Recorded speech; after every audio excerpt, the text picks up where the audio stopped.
All right, good morning. Today is Friday, December 16th.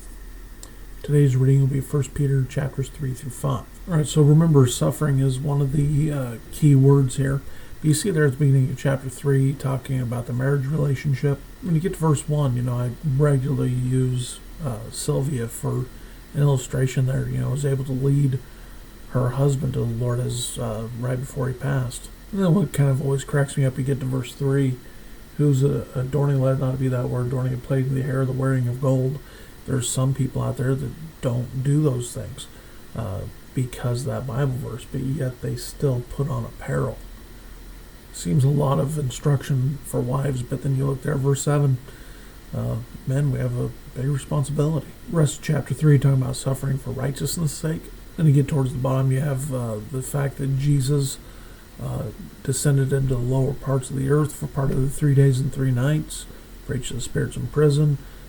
The people in Abraham's bosom then went to heaven. And then chapter 4 starts talking about having the grace of God and then living as such. Second half chapter 4, beginning at verse 12, then talks about suffering again. Chapter 5 then talks about the shepherd, talking about the pastors of a church. Just lots of good little stuff in here. Cast all your care upon him.